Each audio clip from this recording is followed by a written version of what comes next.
Good evening, aspirants. Welcome to your own channel, Mpedia. So till now, we have discussed our preamble. In previous topics, we have discussed briefly about preamble. What are the keywords? उसमें क्या क्या keywords थे? ठीक है, उस preamble को कितनी बार amend किया गया? ठीक है, whether it is the source of power for the legislature. ठीक है, ये सब चीज हम लोगों ने एक वाइड पर्सपेक्टिव देखते हुए डिस्कस किया है. So from today we are going to discuss that is union and territory in detail. So let's now discuss the remaining topics. Let's get started. So from today we are going to discuss union territory. See, article says that India, that is Bharat, shall be union of states rather than federation of state. See what article 1 says, that India, that is Bharat, shall be union of state rather than federation of state. अब यहाँ पे इन दोनों word को जहाँ पे inverted commas में लिखे हुए हैं union of state and federation of state में गौर करिएगा कि यही दोनों कीवर्ड्स हैं कि यूनियन ऑफ स्टेट्स और फेडरेशन ऑफ स्टेट क्या बोलता है. यूनियन ऑफ स्टेट बोलता है कि जो स्टेट्स है, जितने भी स्टेट्स है आज के डेट में जो प्रेजेंट है इंडिया में 28 स्टेट है, उन सभी का यूनियन है. कौन? भारत क्या है? 28 स्टेट्स का समूह है. ठीक है. So India, that is Bharat, shall be union of states. अब यहाँ पे दोनों नाम लिखा हुआ है, एक इंग्लिश नेम है इंडिया का और एक भारत है. सो ये जो है ना, कॉन्स्टिट्यूशनल असेंबली में डिबेट हुई थी कि इंडिया में एक्चुअली नाम क्या रखा जाए. तो जो कुछ लोग थे उन्होंने इंडिया सजेस्ट किया था और कुछ लोगों ने भारत सजेस्ट किया था. तो फिर आज में ये कन्वेंशन हुआ कि चलो ठीक है, दोनों को रखते हैं, इंडिया और भारत को दोनों को रखते हैं. ठीक. तो India, that is Bharat, shall be union of state, that is group combination of state rather than federation of state. अब यहाँ पे फेडरेशन ऑफ जो स्टेट है, जो doctrine of federation of state होता है, ये यूएस का फंडामेंटल प्रिंसिपल है कि जो यूएस में क्या है कि जो 50 स्टेट्स हैं वो एक साथ आके एक फेडरेशन बनाए हैं. उस फेडरेशन का नाम क्या है? दी यूनाइटेड स्टेट ऑफ अमेरिका. ठीक. अब इसमें क्या है, यूनियन ऑफ स्टेट्स और फेडरेशन ऑफ स्टेट्स में क्या है डिफरेंस? क्या है कि यूनियन ऑफ स्टेट में जैसे इंडिया में है कि किसी भी एक स्टेट को इतनी पावर नहीं है कि इंडिया के यूनियन से बाहर जा सके. But on the other hand, if we see in the regarding federation of state, then the each state, जो 50 states हैं यूएस में, उनके पास पावर है कि वो फेडरेशन से बाहर जा सकते हैं. ठीक है. This is the major difference between union of state and federation of state. इस आर्टिकल को, जो पहला आर्टिकल है वो बहुत इंपॉर्टेंट है, इसलिए मैं थोड़ा उसमें स्ट्रेस दे रहा हूं, उसमें थोड़ा डिटेल से एक्सप्लेन कर रहा हूं. ओके. यही देखिए, अब उसका यूनियन ऑफ स्टेट्स का जो मैंने बताया है अभी, उसका मीनिंग लिखा हुआ, that India federation is not the result of agreement among the states. मतलब कि जो स्टेट्स हैं, 28 स्टेट्स हैं आज के डेट में, उनका सबका एग्रीमेंट नहीं है. ठीक है. लाइक अमेरिकन फेडरेशन में बताया कि जो 50 के 50 स्टेट है, उन सभी का एग्रीमेंट है, agreement of state. The state have no right to secede from the federation. Just now I have discuss कि इंडिया में किसी एक भी स्टेट के पास पावर नहीं है कि वो इंडिया के यूनियन से बाहर जा सके. ठीक है. That's what this statement says, that states have no right to secede from the federation. Okay. अब now let's discuss what is the difference between territory of India and union territory. ठीक है. ये एक मेजर जो topic है या फिर major discussion का पार्ट हो जाता है. ठीक. टेरिटरी ऑफ इंडिया क्या बोलता है कि it is a wider connotation, it has a wider connotation in the sense कि जो इसका एक्सप्रेशन है ये वाइडर है compare to union of state. आज के डेट में जितनी भी टेरिटरी है, जितनी अगर हम लोग बात करें, जो जेएनके से लेके कन्याकुमारी तक, इधर नॉर्थ साउथ जाएं और ईस्ट वेस्ट अगर जाएं तो गुजरात से लेके अरुणाचल प्रदेश तक, जितनी इंडिया की ये टेरिटरी है एट प्रेजेंट, वो यूनियन ऑफ स्टेट्स है. बट टेरिटरी ऑफ स्टेट्स जो है वो मोर वाइडर है. इसमें क्या बात करता है? Because it includes not only the state but also the union territory. मतलब अंडमान एंड निकोबार, लक्षद्वीप, ठीक है, ये सभी चीजों को इंक्लूड करता है. Not only states but also the territory. ठीक. बट यूनियन ऑफ स्टेट्स में क्या है? It includes only the combination of the state. ठीक. It is a narrow as compared to the territory of India because it includes only states. Only states. याद रखिएगा, only states. क्या कौन include करता है? Union of state. क्योंकि यहां पे बात किया है union of states, so it that therefore it includes only states. On the other hand territory of India में it not only includes states but also union territory. ये मेजर डिफरेंस है कि यूनियन ऑफ स्टेट्स में है केवल और केवल states का इंक्लूजन रहता है, on the other hand territory of India में it includes both states as well as union territory. Okay, so this is the major difference between the territory of India and union territory. Territory of India has a wider connotation and union of India has a narrower connotation. क्यों? अभी just हम लोगों ने बताया, discuss किया। Moving towards the next slide. अब यहाँ पे थोड़ा मैंने क्या किया है, डिफरेंस शो करने की कोशिश की है। What is the difference between the states and union territory. ठीक, तो यहाँ पे जो स्टेट्स है it provides the relationship between the centre and the state, कि कैसा नेचर है, जो फेडरल कैरेक्टर का नेचर है। ठीक, वाई फेडरल कैरेक्टर का nature? Because here the power has been divided between the centre and state. कहां से डिवाइडेड है? जो हम लोगों ने अभी शेड्यूल्स प्रीवियस क्लास में डिस्कस किया था, किस शेड्यूल में मेंशन्ड है? शेड्यूल नंबर 7, जहां पे union list, state list and concurrent list में सब्जेक्ट्स में लिस्टेड है। ठीक है, तो वो फेडरेशन का एग्जांपल है, relationship between the centre and the state. On the other hand union territory क्या है? It shows the relationship of unitary. Unitary क्या है? इन द सेंस कि जितने भी रूल्स एंड रेगुलेशन गवर्न होते हैं यूनियन टेरिटरी में, वो डायरेक्टली इंपोज किए जाते हैं बाय द सेंट्रल गवर्नमेंट। ठीक है, जो स्टेट्स, दो यूनियन टेरिटरी एक्सेप्शन है, which are those, one is Delhi and other is Puducherry. ठीक है, यहाँ पे जो है जो यूनियन टेरिटरीज है they are having with the state legislature. Okay, वहां पे चुनी हुई सरकार होती है। Except this two union territories, बाकी जितनी भी टेरिटरीज है वहां पे जो है स्टेट लेजिस्लेटिव असेंबली नहीं होती है। डायरेक्टली जो रूल्स रेगुलेशन होते हैं या फिर कोई भी रूल हो, directly they are imposed by the central government. इसीलिए बोला जाता है it is a unitary in feature. Okay, unitary मतलब कि एक पक्ष राज, ठीक, जो सेंट्रल गवर्नमेंट इंपोज करती है। So this is the first difference, shares power distribution with centre. ठीक है, जैसे स्टेट गवर्नमेंट पावर सेंटर के साथ पावर डिस्ट्रीब्यूट करती है, वो हो गया, but they are under the direct control. मैं अभी बोला ना कि directly impose, central government directly impose करती है अपने powers in the union territory. ठीक है, under the direct control and administration of the centre. आपने देखा होगा कि सेंट्रल गवर्नमेंट जो है LG, for example Vinay Saxena Delhi में जो अभी है वो, और किरण बेदी जो एक्स पहले थी कहां, पुडुचेरी में, तो ये लेफ्टिनेंट गवर्नर है इन यूनियन टेरिटरीज में, डायरेक्टली सेंट्रल गवर्नमेंट अपने अपॉइंट करते हैं। Okay, and administration of the centre. ठीक है, हैव ऑटोनॉमी। ऑटोनॉमी क्यों? यहां पे स्टेट लिस्ट, इसमें बताया था state, because they have state list. अब उस स्टेट लिस्ट में जो है मैटर्स, बहुत ज्यादा मैटर्स एंश्राइंड है। ठीक है, कि किस किस नियम का, किस किस मैटर में जो स्टेट गवर्नमेंट है, स्टेट लेजिस्लेटिव के द्वारा लॉस बना सकती हैं। ठीक है, therefore they have autonomy in terms of making the law. On the other hand they do not have the autonomy. ठीक, they do not have autonomy in the sense क्योंकि इनके पास वो लिस्ट डिफाइंड नहीं है। ठीक है, जो यूनियन 7th शेड्यूल में लिस्ट मेंशन है वो नहीं है। So therefore they do not have autonomy in making the loss. Next difference देखते हैं, uniformity in their administration, administrative setup and executive head is governor. हमें पता है कि who is the nominal head of the India, who is the nominal head? पिछली class में हम लोगों ने देखा था कि नॉमिनल हेड कौन है? प्रेसिडेंट। सिमिलरली स्टेट में भी नॉमिनल जो हेड होता है वो गवर्नर होता है, who is appointed by the central government. ठीक, but there is no uniformity in the administrative setup in the union territory. अब एडमिनिस्ट्रेटिव यूनिफॉर्मिटी मतलब कि यहाँ पे जो है लेजिस्लेटिव होता है, एग्जीक्यूटिव होता है एंड जुडिशरी होती है। 3 ऑर्गन्स होते हैं स्टेट्स में भी, कि लेजिस्लेचर होता है, एग्जीक्यूटिव होता है जो लेजिस्लेचर का पार्ट होता है, and then there is a judiciary जो हर स्टेट में हाई कोर्ट होती है। ठीक, ऑन द अदर हैंड अगर हम 2 यूनियन टेरिटरी को छोड़ दें, दिल्ली एंड पुडुचेरी, बाकी अदर जो 6 यूनियन टेरिटरी बचती है उसमें स्टेट लेजिस्लेचर नहीं है, उनके एग्जीक्यूटिव्स नहीं है। ठीक है, उनके खुद के अपने हाई कोर्ट नहीं है। सो ठीक है, so there do not have uniformity. Okay, this is the major difference between state and union territory.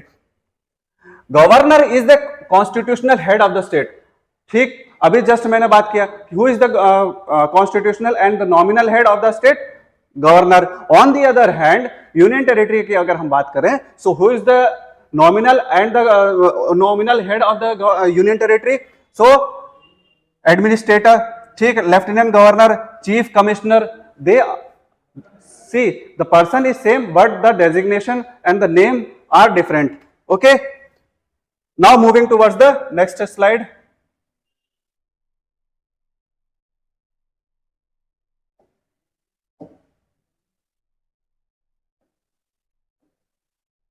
सो यहां पे हम लोगों का ये टॉपिक जो यूनियन और यूनियन टेरिटरी है, स्टेट्स एंड यूनियन टेरिटरी, वो खत्म होता है. So now moving towards the next topic जो सिटीजनशिप है. ठीक, अब ये आर्टिकल देखिए, आर्टिकल जो है आर्टिकल 1 से लेके जो 4 तक है वो यूनियन एंड टेरिटरी के बारे में बात करता है. जो आर्टिकल 1 है वो क्या बोलता है, India that is Bharat shall be union of the states. ठीक है. जो दूसरा आर्टिकल है वो बताता है कि जो पार्लियामेंट को पावर है, आर्टिकल 3 जो बोलता है कि ये पार्लियामेंट के पास पावर है to make any new law, या फिर जितने भी टेरिटरी है उसको अमेंड करना, ठीक है, उसके नेम्स को चेंज करना. So this power have been provided to the parliament. ठीक. Now citizenship. सो सिटीजनशिप ये क्या है, पार्ट सेकंड में मेंशन है from article 5 to 11.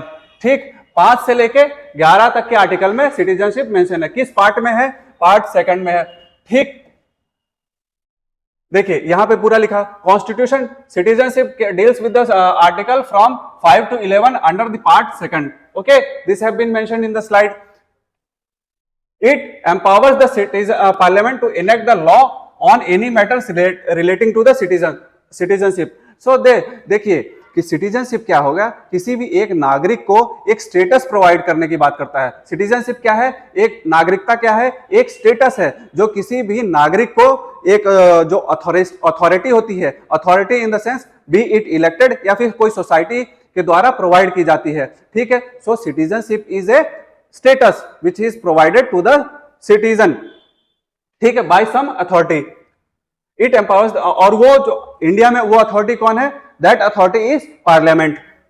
That authority is parliament. तो अगर कल के डेट में ये क्वेश्चन आता है कि किसी भी एग्जाम में कि state legislature also have the power to make a law on the citizenship, so whether it will be correct और नॉट, आप बताइए. So it will be wrong.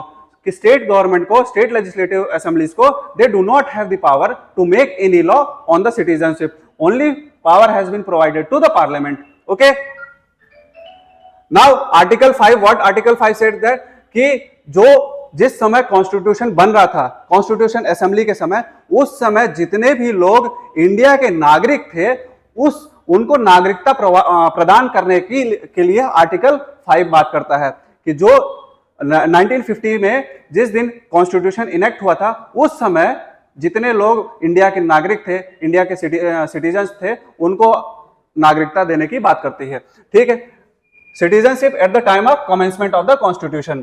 ठीक है. नाउ आर्टिकल 6 क्या बोलता है कि जो अब उस समय देखिए पार्टीशन हुआ था, बहुत से लोग इंडिया से माइग्रेट हुए थे पाकिस्तान में, पाकिस्तान से लोग माइग्रेट हुए थे इंडिया में. तो आर्टिकल 6 क्या बोलता है कि those citizens who have been migrated to the Pakistan, then after that they again came to India, उनको सिटीजनशिप प्रोवाइड करने की बात करता है. Those who have migrated from Pakistan to India. Okay. Now article 7 से citizenship to those who migrated to Pakistan and then they came again back to the India. Okay. Now article 8 citizens to the person of Indian origin. Person of Indian origin का मतलब क्या होता है, PIO, person of Indian origin का मतलब कि जो India में तो बर्थ जिसका हुआ है, बॉर्न हुआ है जो इंडिया में, but they are living outside in abroad, किसी फॉरेन कंट्री में रह रहे हैं. So those person will be called as person of Indian origin. Okay. So article 8 किसको नागरिकता देने की बात करता है, किसको सिटीजनशिप देने की बात करती है, to those person who are being person of Indian origin. Okay. Then article 19 article 9 talks about termination और एबॉलिशन ऑफ द सिटीजनशिप. यहां तक देखिए 5 से लेके 9 तक आर्टिकल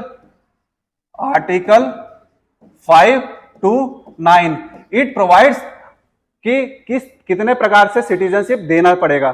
सिटीजनशिप नागरिकता देने की बात करता है, ठीक है, नागरिकता टू प्रोवाइड करने की बात करता है, provide citizenship.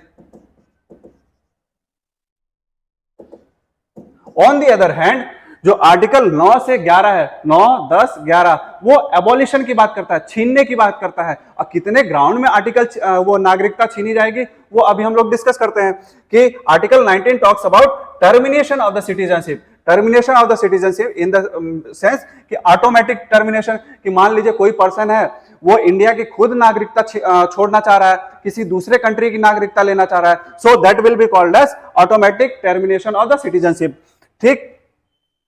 Okay, now article 10 क्या बात करता है, citizenship unless parliament has made law, ठीक। आर्टिकल 11 क्या बात करता है, पार्लियामेंट है to regulate the rights of the citizenship by the law, कि जो पार्लियामेंट है उसको अगर नागरिकता देनी है या फिर अबॉलिश करनी है किसी भी पर्सन को, उसके लिए बाय लॉ बनाया जाएगा पार्लियामेंट में, then only the citizenship shall be provided. अभी हम लोग देखते हैं कि 2019 में सिटीजनशिप अमेंडमेंट एक्ट लेके आया गया था, ठीक है। कितने रिलीजन, जो माइनॉरिटी रिलीजन्स थे, 6 माइनॉरिटी रिलीजन्स थे, दोस्त हु फ्रॉम अफगानिस्तान, पाकिस्तान और बांग्लादेश से जो 6 माइनॉरिटी रिलीजन्स थे उनको नागरिकता देने के लिए लॉ बनाई थी। सो लॉ क्यों बनाई गई, क्योंकि सरकार को आर्टिकल 11 में प्रोवाइड किया गया है, एंसाइंड किया गया है, बाध्य किया गया है कि आप किसी को भी अगर नागरिकता प्रोवाइड करेंगे तो उसके लिए लॉ बनाना अनिवार्य है, ठीक।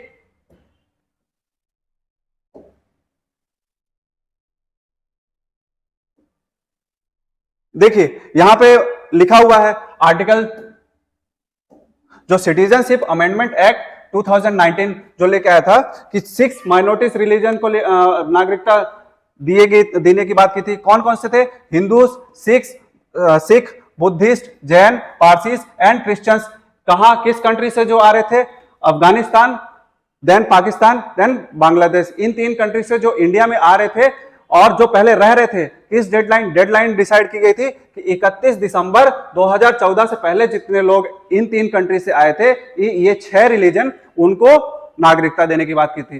तो ये जो एक्ट लेके आया, एक्ट बनाया गया सिटीजनशिप अमेंडमेंट एक्ट 2019, इसको पावर कहां से मिली गई पार्लियामेंट को, from article 11। Okay, now citizenship act 1955, ये कई प्रकार के जो आर्टिकल 11 पार्लियामेंट को पावर देती है कि to make a law on the citizenship. तो ये आर्टिकल, ये लॉ बनाया गया है कि सिटीजनशिप एक्ट 1955, ठीक। ये एक्विजिशन ऑफ सिटीजनशिप कितने प्रकार से कोई भी नागरिकता ले सकता है, बाय बर्थ अगर वो इंडिया में जन्म लिया है, bye decent, registration, naturalisation, incorporation of union territory. Incorporation of territory मतलब कि इंडिया ने जैसे गोवा को एक्वायर किया 1961 में, तो जितने भी लोग थे गोवा के वो इंडिया के नागरिक बन गए। सो इसका मतलब ये है loss of citizenship. Loss of citizenship कैसे 3 प्रकार से होती है, बाय रिनंसिएशन, खुद से देना, खुद से नागरिकता छोड़ना, ठीक है। टर्मिनेशन, कि अगर मान लो कोई भी पर्सन इंडियन सिटीजन अगर दूसरे कंट्री का नागरिकता ले चुका है तो इंडियन गवर्नमेंट उसको नागरिकता से हटा देती है, ठीक है। दैट इज कॉल्ड टर्मिनेशन, मतलब हटा देना। ओके, देन डिप्रीवेशन, कि मान लीजिए अगर इंडियन पर्सन कोई किसी भी ये एनिमी कंट्री से फ्रेंडली रिलेशन रखता है, ठीक है, तो उसको उसकी सिटीजन्स को डिप्राइव किया जा सकता है। Okay, so this were the laws which were made by the central government. So till now we have discussed union territories, union territories and second topic was citizenship. उसमें हम लोग various aspects देखे, ठीक है, वेरियस आर्टिकल्स देखे, कितने प्रकार की सिटीजनशिप प्रोवाइड की जाती है, कितने प्रकार से सिटीजनशिप को लूज टर्मिनेशन होता है, ठीक है। आर्टिकल 5 क्या बात करता है कि जिस दिन कॉन्स्टिट्यूशन इनेक्ट हुआ था उस दिन कितने लोगों को सिटीजन्स नागरिकता देने की बात की है। So till now we have discussed the citizenship.